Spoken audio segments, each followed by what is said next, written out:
नमस्कार दोस्तों, स्वागत है आप सभी का एक बार फिर से आईएनडीसी नेटवर्क के न्यूज़ चैनल पर। अभी हम फर्रुखाबाद के अजमतपुर गांव में मौजूद हैं और यहाँ पर सभी लोग बैठे हुए हैं। अभी ये यहाँ पर क्यों एकत्रित हुए हैं और तथागत बुद्ध की मूर्ति यहाँ पर रखी हुई है, प्रतिमा भी रखी हुई है। इनसे बात करते हैं आखिर ये सभी लोग क्यों एकत्रित हुए हैं और इनका क्या उद्देश्य है। नाम जानना चाहेंगे आपका सबसे पहले। नाम वैसे तो हमारा नाम गिरीश चंद जी है लेकिन फिलहाल में गिरीश गौतम ब्रह्मचारी के नाम। आज यहाँ पर देखने को लग रहा है कि लगभग 100 लोग हैं यहाँ पर एकत्रित हुए हैं। किस कारण से यहाँ पर एकत्रित हुए हैं? यहाँ ये जो मुख्य कारण ये है कि यहाँ पे धम्म देशना लोगों ने इच्छा ऐसी बनाई कि भाई आप हमारे यहाँ आएँ तो हमें थोड़े धम्म के बारे में जानकारी दें। इसमें अथक प्रयास हमारे जो मास्टर साहब हैं मुकेश जी का रहा। तो मैंने इनसे वायदा किया कि भाई आप कभी टाइम देंगे तो ज़रूर मैं तुम्हारे यहाँ आऊँगा। हालांकि मेरे यहाँ जो बुद्ध विहार चिलसरी में है तो उस पर ये क्लासेस की व्यवस्था होती है और लगातार वहाँ 7 साल से मैं ये कार्य कर रहा हूँ और ये मेरे काफ़ी लोग बैठे भी हैं, मेरे क्लास के लोग बैठे हुए हैं। तो मुझे लगा कि इसको थोड़ा हटके भी काम किया जाए। तो अब ये मेरा जो प्रोग्राम है इस तरह से यहाँ लोगों ने लगवाया और मैं यहाँ बुद्ध की जो शिक्षाएँ हैं, बुद्ध का जो ज्ञान है, जो मैंने सीखा है, मैंने अनुभव किया है, उसको मैं लोगों में डिवाइड करना चाहता हूँ, डिवाइड कर भी रहा हूँ। 14 तारीख को ये बहुत बड़ा प्रोग्राम हमारे जो एडीओ साहब जी हैं अवधेश सिंह ग्राम चौरसिया मजोला में होने जा रहा है। बहुत बड़ा प्रोग्राम होने जा रहा है। इसमें कदम 15-20 गांव के लोग इकट्ठा होंगे। तो 14 तारीख आ रही 14 जनवरी को। तो ये जो गाँव या जगह जगह पर ये कार्यक्रम लगाए जा रहे हैं तो ये लोगों को बताया जा रहा है कि भाई बुद्ध की शिक्षाएँ ये, बुद्ध का ये ज्ञान है और इस ज्ञान को आप अपने जीवन में उतारें ताकि आपका कल्याण हो, मंगल हो। तो एक तरह से हम बोल सकते हैं कि आप समाज में जागरूकता अभियान चला रहे हैं। जी हाँ, ये मेरा मुख्य उद्देश्य तो यही है कि भाई वैसे तो मैं अपने को टाइटल लगाता हूँ बौद्धाचार्य का और मुझे मालूम है कि अभी उत्तर प्रदेश की तो मुझे जानकारी है कि अभी बौद्धाचार्य अपने नाम के आगे किसी ने लगाया। धम्माचार्य बौद्धाचार्य तो काफ़ी हैं लेकिन धम्माचार्य ये आप इसकी क्वालिटी आप समझ लें।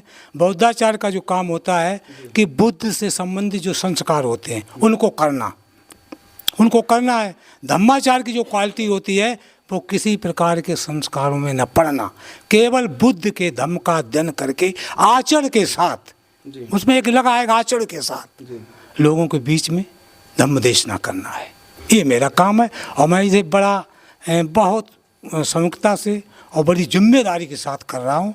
लगातार मेरे करीबन 300 क्लास भी हो चुके हैं, 125 सभाएँ इस तरह की मैं कर चुका हूँ और लगातार लोग जहाँ भी मैं जा रहा हूँ लोग इसे थोड़ा पसंद भी कर रहे हैं क्योंकि मेरा मानना है कि बुद्ध का पूरा धम्म पाली भाषा में है और पाली भाषा में लोग समझने वाले भी नहीं और समझाने भी वाले नहीं, दोनों बातें हैं। तो बुद्ध की जो शिक्षाएं जिस तरह से भारत के अंदर फैलना चाहिए वो नहीं फैल पा रही हैं। तो इसका मैंने एक बीड़ा उठाया है और जीवन पर्यंत ये काम अपनी पूर्ण निष्ठा और ईमानदारी के साथ समाज के लिए करूँगा, देश के लिए करूँगा, लोगों के लिए करूँगा।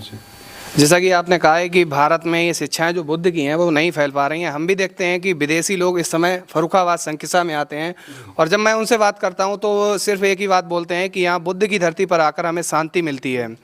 बहुत सी ऐसी शिक्षाएं हैं जो बुद्ध की यहाँ के भारत के निवासियों के पास नहीं हैं, अन्य देशों में पहुँच चुकी हैं। सम्राट अशोक ने जो अपना अभियान चलाया था, अपने बच्चों को बाहर भेजा था, लेकिन अब भारत में ही ये सब शिक्षाएं नहीं पहुँच पा रही हैं। तो इसके लिए आप क्या कहना चाहेंगे? इसके लिए हम जिम्मेदार हैं या और कोई? देखो, इसके लिए हालांकि अब मैं पर्दे में तो नई बात रखना चाहता हूँ, खुलासा करना चाहता हूँ। इसमें सबसे बड़ी जिम्मेदारी हमारे धम्म गुरुओं की है कि उन्हें मतलब अपने दायित्व को, अपने फ़र्ज को निष्ठापूर्वक मतलब ईमानदारी के साथ करना चाहिए। और इसके लिए हमारे जो और वक्ता लोग हैं उन्हें भी धम्म की मतलब जो है स्टडी करना चाहिए। जैसे मेरी अभी बात हुई संस्था में, ये भाई साहब मेरे वहाँ यही संचालन कर रहे थे, तो एक डॉक्टर आनंद है जिन्होंने बौद्ध आर्मी बनाई है। तो मैंने उनसे बोला कि मैंने डॉक्टर साहब ये बौद्ध आर्मी बना ली, अच्छी बात है, लेकिन बौद्ध आर्मी को जब तक आप ट्रेंड नहीं करेंगे तब तक ये इनट्रेंड कभी धम्म की रक्षा नहीं कर पाएगी। और इसके लिए आपको क्लासेस की व्यवस्था करना पड़ेगी और जहाँ अच्छे वक्ता हैं उनके बीच में स्वयं आपको जाना पड़ेगा। मैंने नहीं बोला है। इंटेंट कहीं किसी मिलिट्री का आदमी है, इंटेंट अगर उसे भेज दो क्या वो विजय प्राप्त करेगा? मारा जाएगा। तो इसलिए मैंने कहा धम्म ट्रेंड करिए, इन्हें धम्म का ज्ञान दीजिए, खुद ट्रेंड होइए, आचरण के साथ ट्रेंड करिए, ये धम्म की रक्षा करने लायक बनेंगे और धम्म की पूर्णता रक्षा कर पाएंगे। अच्छा, जैसे कि देखिए किसी का भी अगर आपको विकास करना है तो एक तो ये होता है कि आप अपनी मन की बुद्धि से विकास कर सकते हैं, दूसरा ये होता है कि अगर आप अपने क्षेत्र का विकास करना चाहते हैं तो आपको राजनीति में उतरना पड़ेगा, चाहे कुछ भी हो जाए। तो कहीं ना कहीं ये भी देखने को मिलता है कि जब कोई प्रधानमंत्री हो या मुख्यमंत्री हो या फिर कोई बिजनेसमैन ही क्यों ना हो, जब भारत से बाहर जाते हैं तो बुद्ध का नाम लेते हैं, कहते हैं कि हम बुद्ध की धरती से आए हैं, लेकिन भारत में आकर फिर बुद्ध क्यों नहीं याद रहते हैं? देखो ये जो आपका प्रश्न है थोड़ा अटपटा प्रश्न है और मैं इसमें थोड़ा नहीं जो बोलना चाहिए नहीं बोलना चाहता हूँ, क्योंकि ये मतलब जो प्रश्न का उत्तर है ऐसे ही आप इस तरह आप मान लें कि आज जो समाज में विकृतियाँ हैं और उन विकृतियों का कारण मैंने यही रहा कि समाज इतना काफ़ी समय से पाखंड में, अंधविश्वास में, आडंबर में, मिथ्या दृष्टि में फंस चुका है, जो कि वो संभल रहा है, समझ रहे। तो इसलिए इस पर ज़्यादा अब रही राजनीति की बात, पॉलिटिक्स की बात रही है, तो पॉलिटिक्स मेरा मानना है कि एक महान ने मुझसे प्रश्न किया कि भाई बिना राजनीति के धम्म आगे नहीं बढ़ेगा, तो मैंने उन्हें उत्तर दिया इसके सपोर्ट में। मैंने ये बताओ भगवान बुद्ध जब थे अपने समय पर तो वहाँ राजा प्रसेनजीत थे, राजा बिंबिसार थे, राजा उदयन थे और मेरे सम्रांत राजा हुए, लास्ट में ये अपना बाद में सम्राट अशोक भी हुए।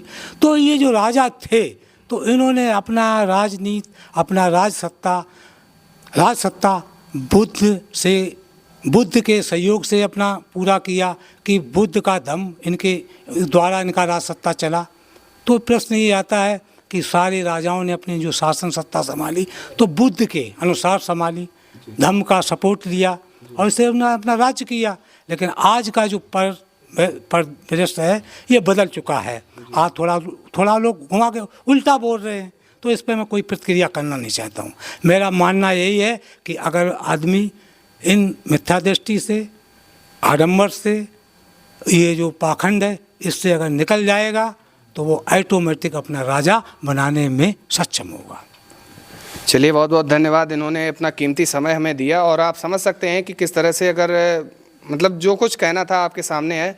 तथागत बुद्ध का जो संदेश है अगर आप जानना चाहते हैं तो आपको अपने मन को शांत करना पड़ेगा सबसे पहले। तो धन्यवाद, बने रहिए INDC नेटवर्क के साथ, मिलते हैं एक नई खबर के साथ। INDC नेटवर्क, बदलते भारत के साथ।